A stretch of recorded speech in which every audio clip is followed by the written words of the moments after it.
La délégation de la province de Lualaba, conduite par le secrétaire exécutif du gouvernement, M. Archimède Kabeya Kalassa, était présent au CIMA 2022 pour trouver des opportunités d'affaires dans le domaine de l'agriculture. On a une délégation congolaise là, qui souhaiterait avoir pour les instruments de labour. Est-ce que vous pouvez expliquer ou pas? À la rigueur, on va appeler Cyril qui s'occupe du développement. Paris, Gare de l'Est, à Oko Hotel, M. Babas Babakwanza de Génération Verte a organisé pour la délégation de Lualaba une rencontre d'affaires avec M. Liassissi Mazo de Alad Conseil. Alors, ce qui nous a conduit donc à venir ici, c'est vraiment l'idée de pouvoir travailler donc avec la délégation sur le développement économique donc de Lualaba.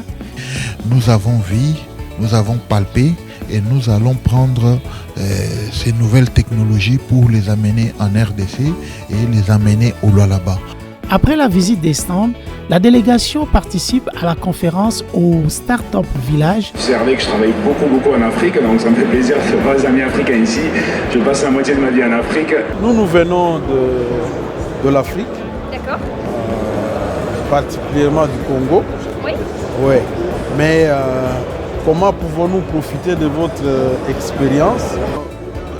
L'application de photovoltaïque avec ça, c'est quoi l'impact au fait? Il va falloir qu'on regarde exactement par rapport aux besoins. On va le raisonner d'une autre manière pour l'Afrique, si tu veux. C'est qu'est-ce que vous voulez? Bonsoir et bienvenue dans ce nouveau numéro des Classes Affaires et merci pour votre fidélité. Au cours de cette émission, nous parlerons de la province de Lualaba, la province minière de la République démocratique du Congo. Avec la nouvelle gouvernance de Mme Fifi Masuka, elle souhaite diversifier les ressources financières de cette province. Voilà pourquoi Mme Fifi Masuka a envoyé une délégation des cadres et des experts au Salon international des technologies pour l'agriculture performante et durable à Paris pour comprendre et découvrir ce qui se fait de mieux aujourd'hui dans l'agriculture et pourquoi pas trouver des potentiels investisseurs qui souhaitent investir dans la province de Lualaba. Le combat de la délégation de Mme Fifi Masuka à Paris, un reportage de Franzi pour Classe Affaires en partenariat avec Biwal. Regardez.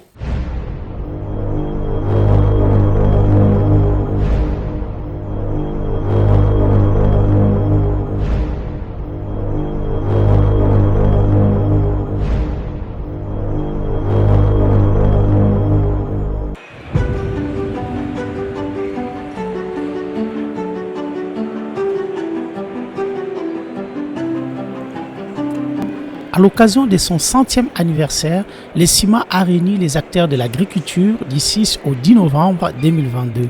Durant 5 jours, le CIMA, rendez-vous incontournable des fournisseurs de solutions pour l'agriculture, a répondu aux besoins de tous les agriculteurs, quelle que soit la taille de l'exploitation et les modes de production. Le Salon international des solutions et technologies pour une agriculture performante et durable a réuni au Parc des Expositions Paris-Nord Villepinte 1000 entreprises de 37 pays, 15 secteurs d'exposition, 35 conférences et 200 000 entrées de plus de 100 pays. La délégation de la province de Lualaba, conduite par le secrétaire exécutif du gouvernement, M. Archimède Kabeya Kalassa, était présent au CIMA 2022 pour trouver des opportunités d'affaires dans le domaine de l'agriculture. Accompagné par Ludovic Emmanueli de la Croissance Peace, la délégation de Lualaba a rencontré plusieurs exposants à la recherche de solutions d'agriculture moderne et compétitive pour la province de Lualaba. Est-ce que vous avez du matériel pour labourer? English. Have you some materials to turn the ground? Yes. Yes, okay. You like tines or discs? Time. So we have big tractors and behind, because it's a minister of Congo, and we need something. Where you come from? What's the... Austria. Austria. Rien contre les Autrichiens? Non. Ça va, alors c'est bon. Ça retourne complètement le sol, ok? C'est ça qui t'intéresse ou pas? On va voir. C'est qui va Complètement, completely the ground. Okay. The best-selling machine in Africa is our Terra Disc. Yeah, but give me two, one for, and give your card, please. This is the discs machine, and this is lens. Yeah. Okay. Put 1, 2, 3. 1 is the first, 2 this, and 3. Okay, comme ça c'est Charrue. 2, Charrue. 1. The ground is very hard, and we are looking for with them the best machine. We can do a lot of things with the ground. Turn, tourner. Toi, tu veux la retourner, ok? Turn and look at that kind of. Globalement, il pense qu'il a des pièces de rechange. Il donne des pièces de rechange, et si il y a un problème, ils peuvent envoyer quelqu'un. Mais après, ça sera négocié vraiment d'une manière très concrète dans le contrat. Voilà. Ok. You are happy? It's good for you? Yeah. Good information. Because you are there. Pardon, excuse-moi.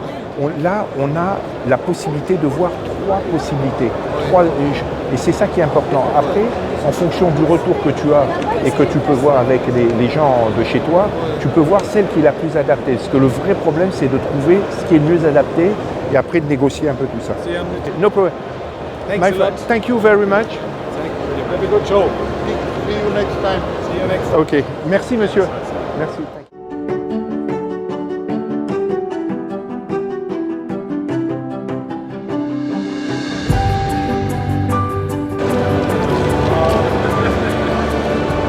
Mais déjà, on a.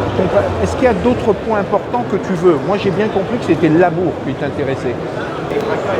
Bonjour, monsieur. Bonjour. Il y en a qui parlent français? Oui. Ok. On a une délégation congolaise là, qui souhaiterait voir pour les instruments de labour. Est-ce que vous pouvez expliquer ou pas? À la rigueur, on va appeler Cyril qui s'occupe du développement. Il sera peut-être plus à même d'en Vous discuter. pouvez lui dire de. Je vais- Ok, merci. On connaît un peu les besoins du matériel agricole en Afrique. Alors nous au Nigeria, c'était souvent l'État qui finançait les parcs de matériel, les parcs une centaine de tracteurs, 80 ou 100 chevaux. Et derrière on mettait les outils, la remorque, la charrue à disque, le cultivateur, des choses comme ça. Alors, je ne sais pas comment vous travaillez. Voilà, donc là, ce qu'on voudrait, c'est regarder si vous avez, après on repassera parce qu'on est sur la première vision, voir un peu ce que vous avez comme appareil de labour. Comment Travail du sol ou du labour, sol, ouais. labourer du sol, alors soit labour retournement de terre, soit labour juste levé, soit mélangé, etc. Est-ce que vous avez du matériel et qu'est-ce que vous avez? On a une gamme spécifique Afrique dans une usine qu'on a en Italie. Bon, ça c'est un peu la gamme française, donc il y a quelques outils qui peuvent vous intéresser. Voilà, les outils à disque comme ça. Alors il y en a des plus petits, il y en a des plus gros. Si c'est pour derrière des friches, vous voyez, si vous avez On va vous montrer quelque chose parce que c'est important de. Voilà, ce genre de choses. Mais si vous me donnez votre carte, je vais, bien je vais vous envoyer moi là, ce qui correspond vraiment. Voilà. C'est de l'ancien terrain minier qu'on va se servir comme terrain agricole. Et vous avez suffisamment d'eau, enfin vous allez irriguer avec l'eau qu'il y a dans les... Il y a suffisamment d'eau, il y a également le ruisseau à côté. Donc l'idéal est de transformer. Alors attends, tiens, ça je te le donne. Ça, un pour toi. Tu vois, Il y a plein de projets en ce moment sur l'Afrique pour l'agriculture. Tu sais, on est en plein dedans. Alors. Ouais. Bon, vous nous envoyez les vidéos. Ouais, ok. ouais, je vous envoie ça. Et puis, cette doc, elle n'est pas vraiment adaptée, mais... Non, bah, vous me la donnez, tu m'envoies les vidéos. Ah, vous voulez qu'on retourne au salon? Ouais, allez, viens, on va faire une petite pause, café ou... Merci, hein. La vraie problématique, c'est d'acheter le bon matériel, mais en sachant qu'il soit adapté au pays. Voilà. Et donc, malheureusement, tu ne peux pas dire je viens ici, vous m'en donnez 2 et puis je paye tout de suite. Il faut vraiment étudier. Je vais dire, moi je connais bien l'Afrique parce que je l'aime bien d'abord. Il faut il ne faut pas décevoir. Et pour ne pas décevoir, on va faire en sorte que les gens aussi choisissent en fonction de leurs besoins. Et après, c'est toi qui prends la décision, qui négocie les prix, c'est toi. Après, on voit autre chose. Mais là, il va falloir qu'on regarde exactement par rapport aux besoins. On va le raisonner d'une autre manière pour l'Afrique, si tu veux. C'est qu'est-ce que vous voulez? Qu'est-ce que vous avez besoin? Où est le besoin? Où est le vrai besoin? Où est le vrai besoin? Après, on propose, et puis après, dans la shortlist, c'est toi qui décides. Tu vois ce que je veux dire? Paris, gare de l'Est, à Oko Hotel, M. Babas Babakwanza de Génération Verte a organisé pour la délégation de Lualaba une rencontre d'affaires avec M. Liassissi Mazo de Alad Conseil. L'objectif de cette rencontre est de trouver des investisseurs qui pourront s'intéresser au projet de développement de la province de Lualaba. Nous avons des textes de loi qui protègent la main-d'œuvre locale. Mais nous avons une difficulté, c'est-à-dire lorsque les entreprises, qu'elles soient chinoises, pakistanaises ou autres, tous de l'Est qui viennent, ils amènent leur main-d'œuvre. Mais qu'est-ce qu'ils disent? C'est comme qu'ils diraient chez nous, nous n'avons pas de professionnels. Donc nous n'avons pas une main-d'œuvre qualifiée. Alors ils trouvent ça comme une justification pour amener ce qu'ils amènent. Et nous, ça nous fragilise, nous ne savons pas comment nous opposer à un avantage. Nous, la loi voudrait que cette main-d'œuvre-là, qu'elle soit locale. Mais quand nous n'avons pas de compétences, ça pose problème. Donc si une formation peut être faite dans le cadre de faire en sorte que la main-d'œuvre locale soit compétitive, qu'elle puisse valablement répondre aux besoins de toutes les entreprises qui viennent, je pense qu'à ce moment-là, nous pourrons... Ça, c'est une excellente idée. Oui, parce que en fait, cette justification-là, elle arrive souvent dans beaucoup de pays d'Afrique. Hein. Les Chinois, ils ont fait la même chose au Bénin. Ils avaient un pont à construire, ils faisaient venir tous les ouvriers de Chine.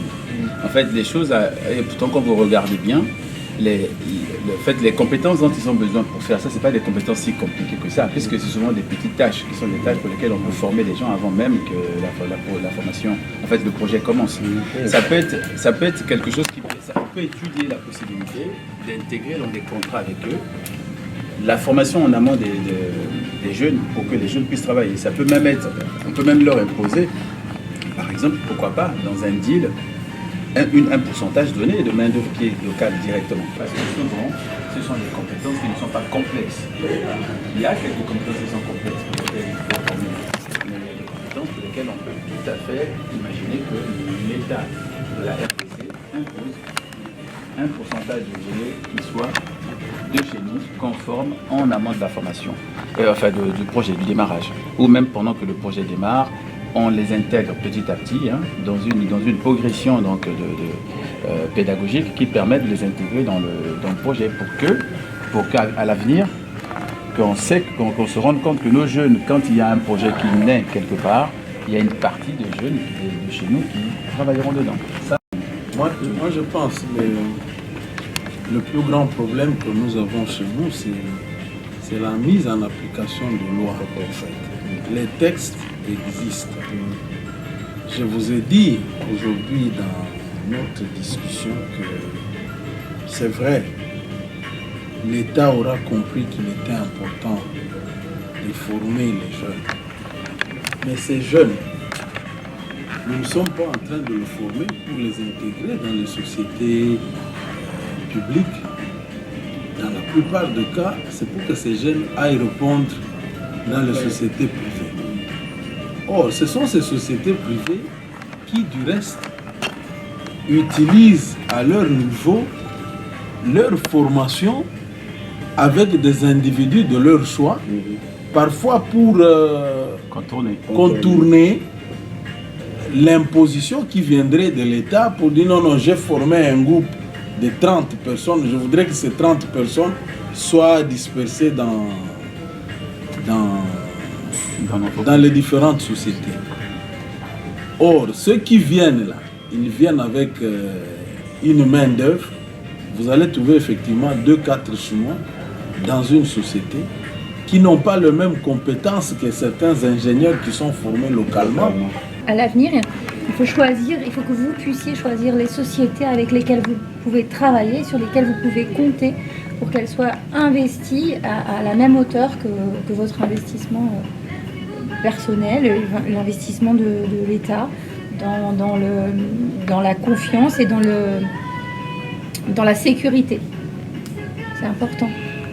Le souci de son Excellence, c'est de partir de ce qui s'est fait déjà sur terre. Votre intervention n'est pas rejetée, mais c'est question de prioriser. Ce dont nous avons besoin actuellement, c'est quoi? C'est de prendre d'abord toutes les capacités de production locale, les passer à l'échelle. Tous les petits cultivateurs qui le faisaient à petite échelle, il faudrait maintenant que ça puisse passer à des quantités qui peuvent être à mesure de couvrir la consommation première qui est celle du maïs et du manioc. Nos impressions sont très bonnes parce qu'avec la mission qui nous a été léguée par l'autorité provinciale, Excellence Fifi Masuka Saini, gouverneur de la province du Lualaba, il était question qu'on puisse approcher des investisseurs qui peuvent amener les capitaux dans la province, le capitaux pour venir soutenir notre économie qui est focalisée sur les mines. Nous sommes dans l'obligation de trouver les investisseurs pour diversifier notre économie dans d'autres domaines, l'agriculture, les infrastructures, la santé et bien d'autres domaines. Alors aujourd'hui, nous avons réussi les investisseurs qui sont aptes de venir investir dans la cimenterie et dans d'autres domaines. Nous venons de finir à prendre langue avec eux. Je dirige un cabinet de conseil en stratégie d'entreprise et de compétences, donc ici en France, depuis plus de 10 ans. Et je vis en France depuis 34 ans. Mais je viens aussi donc, de l'Afrique centrale. Et donc, ce qui m'a emmené ici, j'ai été sollicité pour échanger avec la délégation sur les expertises de mon cabinet, qui est d'accompagner les entreprises donc, dans leur développement, sur tout projet de développement d'entreprise, en faisant le lien avec les compétences. Et les compétences, qui dit compétences, dit formation. Et donc, on est très spécialisé, nous, en ingénierie de formation, puisqu'on accompagne, ici même en France, les entreprises qui sont dans le domaine de la formation, y compris les universités, et les organismes de formation professionnelle en général, dans leur problématique de formation, dans leur business model, qui est la formation. Voilà. Et avec nous, dans notre JBCR, nous avons 3 grands projets. Le premier, nous avons échangé sur la centrale voltaïque. C'est vrai qu'aujourd'hui, dans notre pays, on a constaté que les barrages hydroélectriques nous posent problème. Et avec l'évolution du monde, nous voulons, n'est-ce pas, recourir aussi aux rayons solaires pour essayer d'éclairer tous les villages ainsi que les grandes cités. En dehors de cela, nous avons échangé sur la relance de la cimenterie de Lubudi. La cimenterie qui a connu beaucoup de problèmes, qui aujourd'hui n'est pas en marche. Mais ça ne suffit pas de relancer cette cimenterie. Si les investisseurs sont capables de recommencer une autre entreprise, comme Genzing avec les Chinois, ils seront la bienvenue. Et le troisième projet, on venait de parler par rapport, n'est-ce pas, à l'employabilité des jeunes. Il y a plusieurs formations qu'on voudrait organiser pour essayer, n'est-ce pas, de mettre les jeunes en compétition par rapport à des emplois. C'est vrai qu'ils sont très nombreux, qu'ils sont désœuvrés, puisqu'il manque de formation. Voilà, du moins, en grande ligne, ce que nous venons d'amener au niveau de la province.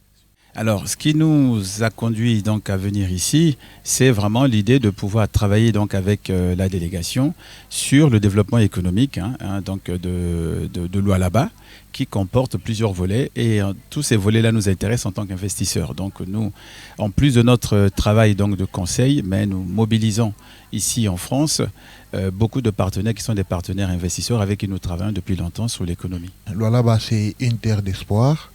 Nous sommes ici en France, c'est par la volonté de bien faire de Excellence Madame le gouverneur Fifi Masuka qui a permis à une multitude de personnes que vous avez vues d'être ici pour faire un travail bien précis. À ceux qui ne connaissent pas les Lualaba, comme je les ai dit, j'ai dit cela à nos amis français. Les Lualaba, c'est une terre de promesses, une terre d'avenir, avec un leadership existant qui existe il y a à peine 2 ans que Madame le gouverneur a dit à prendre les choses en main. C'est la métamorphose totale dans les domaines des infrastructures, dans les domaines de la santé, dans tous les domaines de la vie sociale, l'employabilité, les salaires des agents. Donc c'est vraiment un leadership qui paye et qui est visible. À Lualaba, actuellement, donc, on a 3 activités qui nous intéressent, qui ont retenu notre attention. Il y a la formation professionnelle, qui est une activité très intéressante parce que ça concerne nos jeunes. Donc, il est important que nos jeunes, qu'on s'en occupe et qu'on les remette à l'emploi. Donc, ça, c'est une première activité. Une deuxième activité sur laquelle nous souhaitons nous positionner, c'est l'activité de la cimenterie. En fait, aujourd'hui, il y a un fort développement économique à Lualaba et ce fort développement nécessite en tout cas du ciment pour pouvoir faire des constructions nécessaires. Et pour ça, aujourd'hui, la production locale ne répond pas en fait aux besoins. Donc, on va venir en appui des autorités pour mettre en place des structures qui vont permettre d'élargir l'offre et amener beaucoup plus de fabrication de ciment. Et enfin, le troisième volet qui est donc le volet qui concerne l'énergie. L'énergie, pourquoi? Parce que en Afrique, chez nous, on a du soleil, donc on va plutôt réfléchir sur l'énergie solaire. Donc la question des centrales solaires est une question qui intéresse beaucoup la délégation, donc les autorités, et nous sommes prêts à investir dans ce domaine-là aussi. Voici les 3 domaines sur lesquels nous travaillons, nous réfléchissons avec les autorités. Aujourd'hui, les discussions que nous avons eues ce matin ont porté beaucoup sur la technique, c'est vrai, et le volet investissement est un volet que nous abordons avec beaucoup de finesse parce que les autorités sont partie prenante, mais il y a aussi l'économie privée, il y a l'initiative privée. Et donc la question c'est comment trouver le modèle qui nous permettra de travailler en intelligence avec les autorités pour que eux mettent leurs pattes et que nous mettons aussi notre patte. Donc on va être vraiment sur des collaborations du type peut-être économie mixte où les autorités vont avoir une participation et nous aussi de notre côté on aura une participation en amenant notre expertise où il y aura peut-être certains volets pour lesquels les autorités vont peut-être nous concéder sous forme de concession et que nous derrière on aura des obligations d'investissement etc., y compris social puisque qui dit investissement dit forcément les travailleurs derrière et qui dit les travailleurs dit social donc voilà, donc les modalités d'investissement vont dépendre de toutes ces possibilités que je vous ai énumérées, mais toujours dans l'esprit d'une collaboration équilibrée. Premièrement, je voudrais dire merci à son Excellence, Madame le Gouverneur, qui a accepté qu'on soit ici pour les comptes de la province, qui voudrait à tout moment, n'est-ce pas, changer l'image de la province de Lualaba. Comme elle le dit souvent, que c'est une province qui est en chantier et ça nécessite les parcours de gauche à droite pour essayer de ramener ceux qui peuvent reconstruire la province. Je voudrais également aussi remercier tous les membres avec qui nous avons effectué cette mission. L'Excellence Archimède Kalassa, l'expert Kouete, l'expert Christian et les coordonnateurs avec qui nous sommes bâtis de gauche à droite durant notre séjour en France. Nous avons fait un travail de titan pour, n'est-ce pas, arriver au résultat qu'on venait de vous dire tout à l'heure. Mais également, je voudrais profiter de l'opportunité pour essayer de dire, non seulement dans ce secteur agricole dont on venait de dire, mais nous devons aussi jeter un regard par rapport au transport. Et ce qui s'est fait en France est formidable, n'est-ce pas? Et nous pensons aussi que notre gouvernement peut arriver à organiser les choses, par exemple sur le plan de transport, comme je venais de le dire, pour que les voyages des gens qui se déplacent ne se cassent pas de tête. Ici, on voit, il y a des métros, il y a des avions, il y a ceci, cela. Donc, même les distances sont amoindries par rapport à l'ordre qui est, n'est-ce pas, placé au niveau des transports. Ça serait un souhait, en dehors de l'agriculture, qu'on essaie, n'est-ce pas, de jeter un coup d'œil dans d'autres domaines pour essayer toujours, n'est-ce pas, d'amener la province en avance. En fait, tous ceux qui sont au Lualaba, le message est qu'avec la mission qui nous a été confiée, nous avons vu, nous avons palpé et nous allons prendre ces nouvelles technologies pour les amener en RDC et les amener au Lualaba. En fait, que les agriculteurs qui sont dans les domaines de l'agriculture ou de la pêche, de l'élevage, puissent voir que non, notre économie, les Congo ou les Lualaba n'est pas focalisée que dans les mines. Nous sommes en mesure de tout faire. Nous avons des terres arables à exploiter. Nous avons d'autres potentialités que les mines. Nous allons vraiment faire ce plus grand travail, enfin que on puisse diversifier notre économie, qu'il y ait un développement intégral dans tous les niveaux de la vie et dans tous les secteurs de la vie de la République démocratique du Congo et du Lualaba.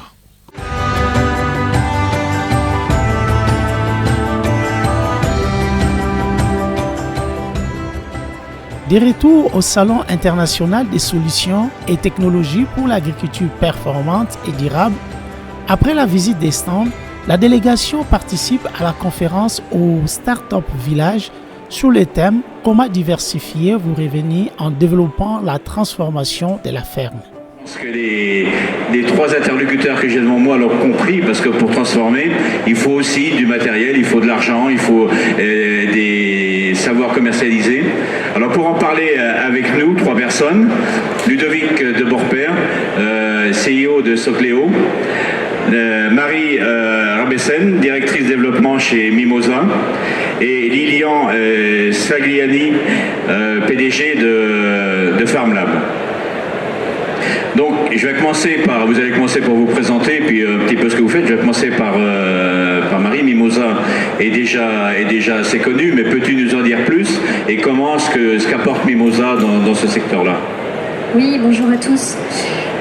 Alors Mimosa, c'est la première plateforme de financement participatif dédiée exclusivement à l'agriculture et l'alimentation.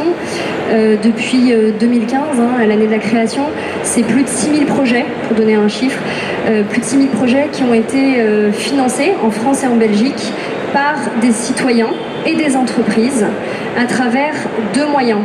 Le premier, c'est du don en échange de contrepartie, donc qu'elle soit physique, donc typiquement quand on fait des projets de transformation, ça peut être du vin, des yaourts, des glaces ou autres, ou des expériences. Par exemple, dans le cas de l'agritourisme, des séjours à la ferme. Donc ça, c'est le premier moyen, don en échange de contrepartie. Et le second moyen, c'est via le prêt rémunéré. Donc là, très concrètement, c'est un particulier qui va venir flécher son épargne vers des projets en échange d'un rendement et qui va percevoir tous les mois des intérêts. Donc en quelque sorte, on est un peu le circuit court du financement. Alors chez Mimosa, on accompagne des projets à impact positif et c'est pour ça que, pour faire le lien avec la thématique d'aujourd'hui, vous retrouverez beaucoup de projets de diversification, de transformation à la ferme sur la plateforme, puisque ce sont des projets qui participent en termes d'impact à l'amélioration du niveau de vie des agriculteurs, mais bien souvent aussi qui participent à la réduction des déchets et également à la création des emplois en territoire. Si tu veux, on y reviendra sur la valeur ajoutée pour les agriculteurs. Ouais. Tu veux parler de transformation, le lien est tout de suite fait avec FarmLab. Lilian, tu interviens dedans parce qu'effectivement il faut des outils. Qu'apporte FarmLab à ces agriculteurs qui veulent transformer à la ferme? Merci Hervé, bonjour à tous. Nolia Sigliani, FarmLab. Donc FarmLab, nous développons des micro-ateliers agroalimentaires en conteneur. Donc tout simplement, on prend des usines industrielles agroalimentaires et on va les miniaturiser au maximum pour les rentrer dans l'espace d'un conteneur maritime. Donc par exemple, on a développé des usines de yaourt, des abattoirs de volailles, des conserveries, des usines d'aliments, des usines de glace, tout ce qui touche à l'agroalimentaire qu'on va miniaturiser. L'idée première, c'était le retour aux sources en France au circuit court. On a cherché à ramener un peu la production à la ferme, mais également, parce que tu sais Hervé que je travaille beaucoup en Afrique, donc ça me fait plaisir de voir les amis africains ici. Je passe la moitié de ma vie en Afrique, et là c'est un tout autre secteur, on ne parle pas du retour aux sources, on parle de développer des outils industriels dans les campagnes, là où on a des problèmes de réseau, de circulation, de chaîne du froid. L'idée c'est d'amener les outils de production dans les campagnes pour développer de l'emploi dans les campagnes, dans les villages. Donc c'est tout ce circuit-là qu'on cherche à développer avec FarmLab. Très bien, alors une fois que la matière première est transformée, il faut commercialiser. Je pense que c'est là que Socléo, Ludo, intervient. Donc est-ce que tu peux nous développer un petit peu ce que tu apportes à ces agriculteurs?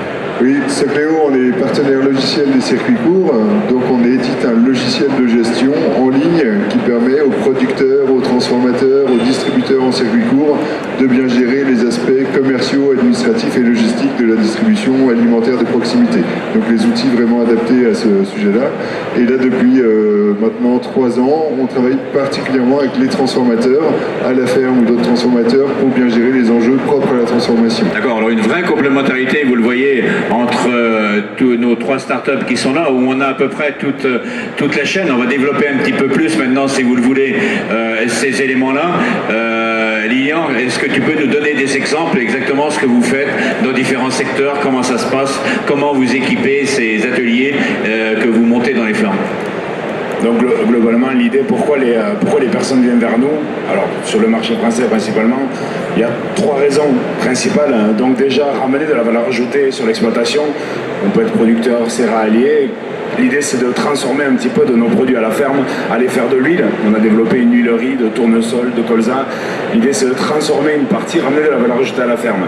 Le deuxième point, ça va être de ramener de l'emploi à la ferme. Souvent, le conjoint, la conjointe qui vont venir vouloir rejoindre leur conjoint sur l'exploitation ou même de sécuriser des salariés sur l'exploitation, apporter des temps partiels pour le travail. Et enfin, l'idée de nos conteneurs prêts à l'emploi, c'est d'amener des outils qui ont été vraiment étudiés et conçus. C'est-à-dire que nous, en amont, on va faire toute la recherche sur tout ce qui est normes sanitaires, protocole HACCP, marche en avant. On va vraiment étudier et développer ces outils pour qu'ils répondent parfaitement à ces normes de production, de fonctionnement. Donc on amène aux producteurs un outil de transformation qui va être parfaitement adapté sans qu'il ait à faire de recherche en amont.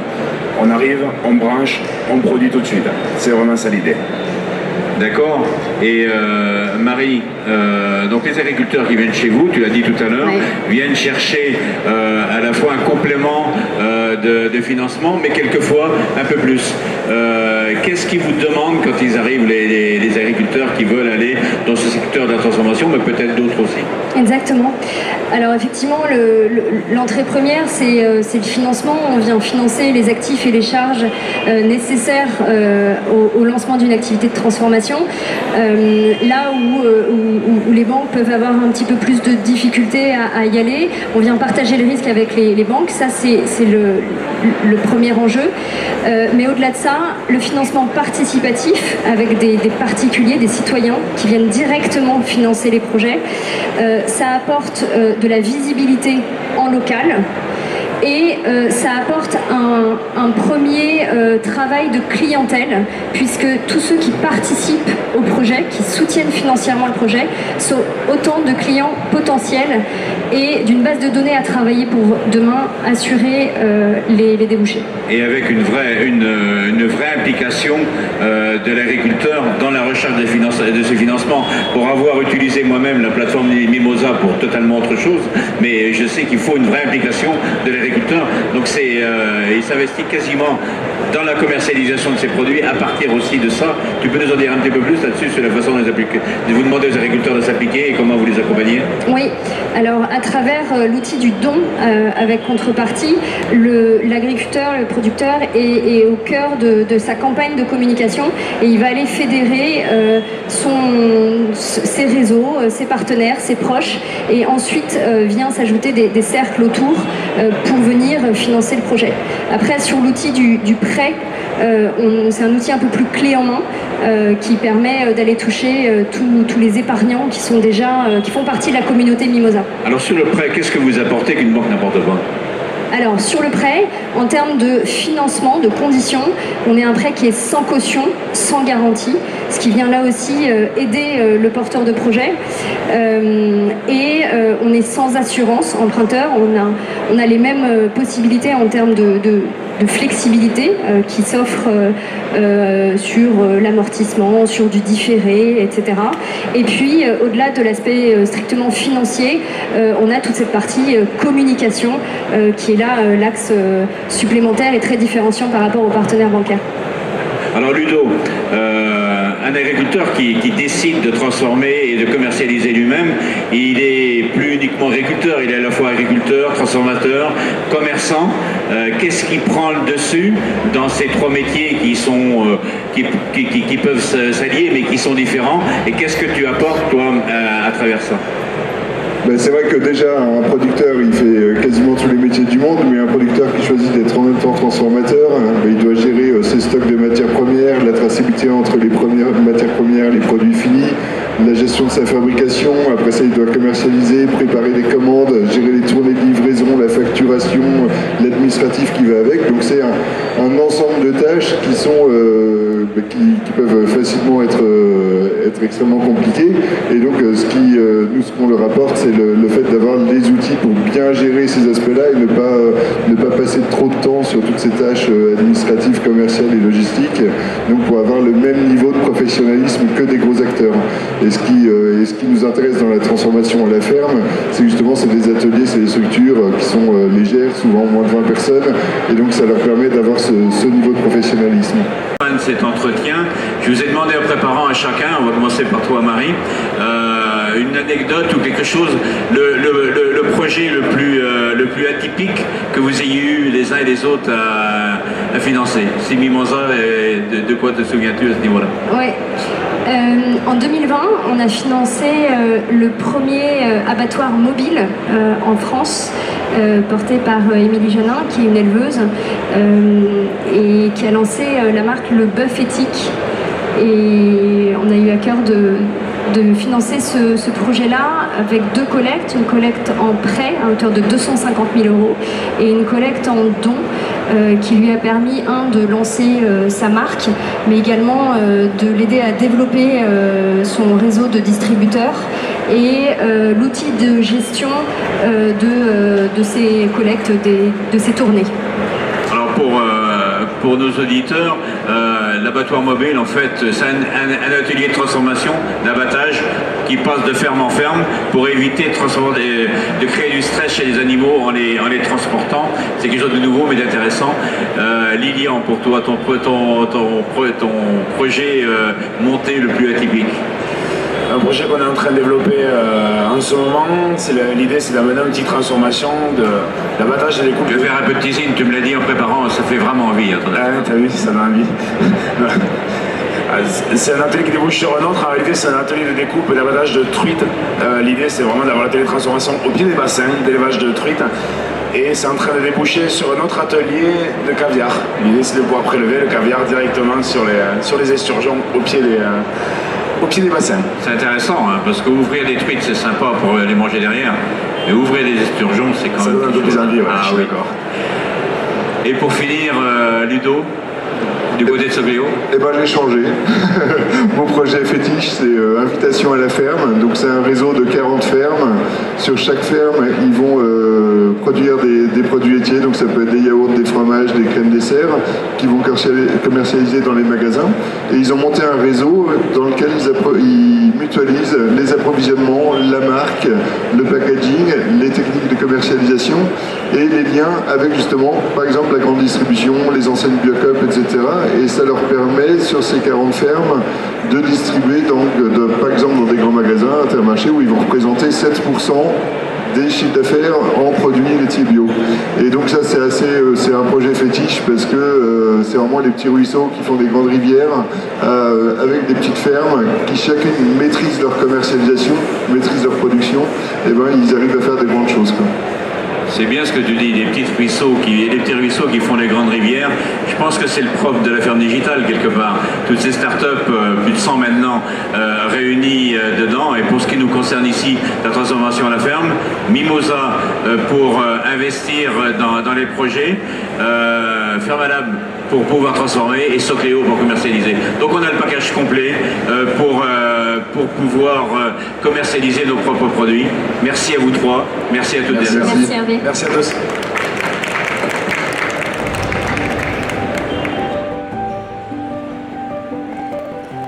À la fin de la conférence, la délégation de Lualaba, conduite par M. Archimède Kabaya Kalassa, a rencontré plusieurs entrepreneurs au Startup Village pour comprendre leurs activités et les convaincre à venir investir en République démocratique du Congo. En fait, nous avons participé à la conférence de tout à l'heure, mais nous sommes curieux pour que nous puissions comprendre les types de financement que vous faites, comment vous l'organisez. Nous venons de l'Afrique. D'accord. particulièrement du Congo. Oui. Oui. Mais comment pouvons-nous profiter de votre expérience pour développer également les regroupements de certains agriculteurs en partant de votre méthodologie de travail? Oui. Alors nous, c'est une plateforme déjà, et effectivement vous allez retrouver à la fois des citoyens, des personnes qui veulent soutenir ces projets-là, et puis à côté on a d'autres utilisateurs qui sont les porteurs de projets. Et nous on fait vraiment l'intermédiaire entre ces porteurs de projets et ces personnes qui veulent soutenir des projets agricoles ou alimentaires. Voilà. Donc à la base c'est un environnement tech, une plateforme qui va mettre en avant ces projets-là. Voilà. Et après on a toute l'équipe, nous de Mimosa, qui accompagne les porteurs de projets pour les aider à rédiger, à communiquer, nous on sélectionne aussi les projets qui seront mis en ligne sur la plateforme. Et vous faites comment à ce moment-là? Vous les invitez comment? C'est au travers les communications que vous faites ou comment arrive-t-il à vous identifier pour que vous puissiez avoir par exemple les individus intéressés par ce que vous faites pour sponsoriser tel ou tel autre projet?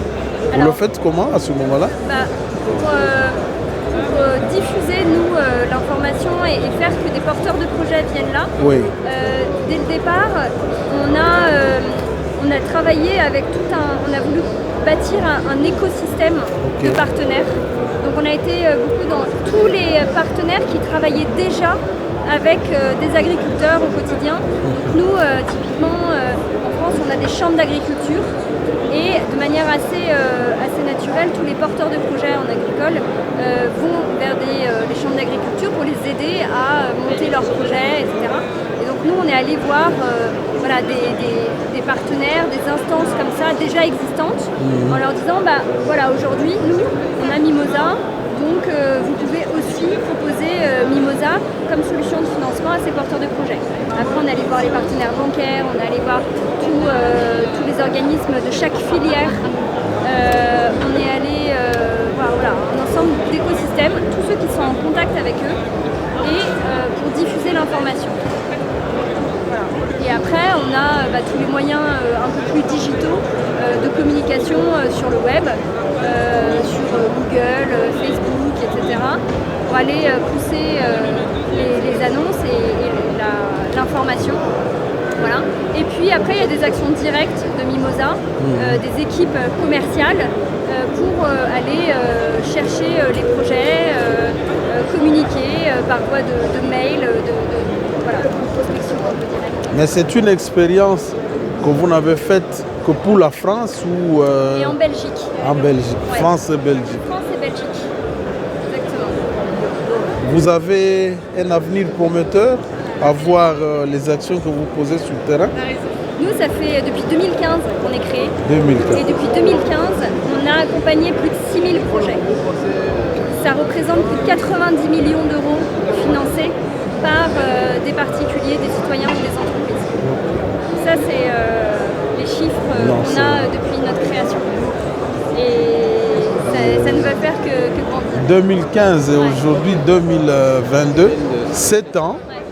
Pour dire dans 20 ans, Mimosa deviendra une multinationale. Je voulais comprendre, je vois ici ce sont les orangers. C'est des mandarines. Alors, l'application de photovoltaïque avec ça, c'est quoi l'impact au fait? On va faire de l'ombre. Ouais. Pour protéger les cultures, on va essayer de reproduire un microclimat, on va dire, le plus adapté pour la plante. Nous, dans le sud de la France, principalement les vignes, l'arboriculture, elles commencent à souffrir de la chaleur. Donc pour aider les plantes à continuer à se développer au mieux, on va leur apporter de l'ombre. Mais il ne leur faut pas de l'ombre toute l'année. De temps en temps, il faut du soleil, des fois, il faut de l'ombre. Du coup, on va piloter les panneaux en fonction des conditions climatiques et du besoin de la plante. Voilà. Et vous en faites à grande échelle ou Oui. On va être sur quelques hectares pour l'instant sur les plus gros projets. Avez-vous déjà 6 sites, c'est des petits démonstrateurs qui font 1000-2000 mètres carrés. Sur ces parcelles-là, on a pu avoir des résultats, voir comment la technologie fonctionnait, etc. Et maintenant, on part donc sur une plus grande échelle avec des projets plus gros de quelques hectares et sur lesquels on continue à faire la même chose. Voilà. Avez-vous déjà expérimenté ça? Oui, dans le sud de la France, on a des projets sur la vigne, raisin de table, grenade, voilà, les premiers projets qui sont pour l'instant développés.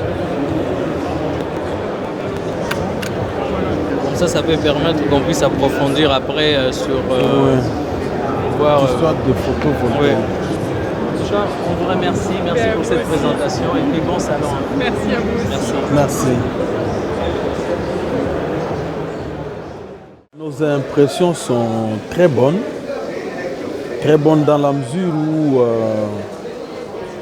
c'est un salon au fait qui met en vedette les différentes stratégies pour permettre à ce que l'on améliore la production agricole. C'est justement dans ce sens que nous avons été beaucoup intéressés par ces différentes stratégies qui, du reste, nous sont très importantes, surtout pour ce qui concerne ma province, la province de Fifi Masuka, qui a bien voulu que nous puissions être présents à ces salons. Alors d'abord, quels sont les besoins de votre province pour l'agriculture? Disons que la production agricole ou les secteurs agricoles dans la province du Lualaba, c'est l'un des secteurs prioritaires, l'un des secteurs importants parce que dans la politique même définie par l'autorité provinciale, c'est que l'agriculture devra, n'est-ce pas, résorber la question liée à la faim, la question liée à l'occupation valable de celui qui produit, la question liée au ravitaillement du centre de production au centre de la consommation. Pour que les centres de consommation soient beaucoup plus ravitaillés par ceux qui produisent et que la production soit élargie. Là, ce sont les besoins primordiaux ressentis au niveau de la province. Et c'est comme ça que la province essaye, dans la mesure du possible, de multiplier différentes stratégies pour permettre de répondre, pour permettre de résoudre les problèmes épineux de se ravitailler de l'extérieur. La politique de Fifi Masuka, la politique de l'autorité provinciale, c'est de limiter sensiblement, c'est de créer l'indépendance, l'autonomie de la province du Lualaba dans la production agricole. Alors, qu'est-ce qu'on peut retenir alors de ces voyages que vous avez faits ici à Paris, au salon CIMA? Non, c'est un voyage intéressant dans la mesure où, comme je l'ai dit, il y a eu autant de panels, mais les panels qui nous ont beaucoup plus intéressés, ce sont les panels qui ont mis en exergue les solutions pratiques. Parce qu'au fait, le salon lui-même a mis beaucoup plus l'accent sur la mise en application des nouvelles technologies pour un rendement meilleur dans le domaine agricole. Et les solutions beaucoup plus applicables à l'Afrique, beaucoup plus applicables à notre province, étant donné que notre province fait partie de l'Afrique, fait partie de la RDC. Nous avons été intéressés par toutes ces solutions, par ces packages de solutions applicables à l'agriculture dans notre province. Et donc, nous avons tiré profit de tout ce qui a été dit, du moins pour ce qui concerne la province. Parce que la province aujourd'hui se veut également une province à vocation agricole, au-delà de ce qu'elle est considérée comme vocation à vocation minière. Parce que je l'ai dit, la politique du gouvernement provincial, c'est de faire du secteur agricole un secteur d'espoir, un secteur qui puisse résorber le chômage, un secteur qui puisse donner du travail, un secteur qui puisse donner à travers sa production l'autosuffisance alimentaire.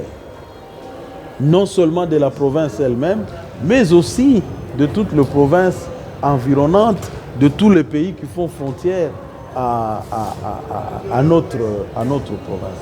Pourquoi pas à toute la République démocratique du Congo.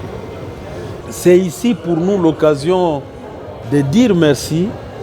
Merci à l'autorité provinciale qui a une vision positive. Fifi Masuka a une vision globalisante, une vision positive en mettant en application, en mettant en exergue la vision du chef de l'État qui veut que le peuple soit servi d'abord. Et c'est comme ça qu'elle a compris cela en aménageant, n'est-ce pas, le route pour que le route vienne appuyer l'activité agricole. C'est dans ce souci-là qu'elle est à la recherche de toutes les stratégies susceptibles d'améliorer, susceptibles d'apporter une amélioration sensible dans la production agricole. Et je le dis, le secteur routier est l'un des secteurs prometteurs, est l'un des secteurs de développement parce qu'il encourage même celui qui produit. Il encourage celui qui s'oriente dans l'agriculture. Parce que quand il produit, non seulement il va se servir de sa production, mais il mettra également en vente la production, étant donné que la route est aménagée. Sa production ne sera pas consommée seulement dans son milieu de vie, mais il sera ramené à un autre point de consommation et à ce moment-là, ça donne de la valeur à l'activité agricole. Et donc, pour cela, nous disons grandement merci à Fifi Masuka qui a compris qu'il était important que nous puissions entrer en contact avec le monde extérieur pour, n'est-ce pas, apporter de nouvelles stratégies, apporter de nouvelles méthodes, apporter des innovations pour que l'agriculture dans notre province, l'agriculture dans notre pays s'améliore davantage et que le rendement soit au rendez-vous, le rendement soit meilleur. Une façon, n'est-ce pas, de s'autosuffire sur le plan alimentaire. Son Excellence Archimède Kabeya Kalala, secrétaire exécutif de Lualaba, merci beaucoup. Merci.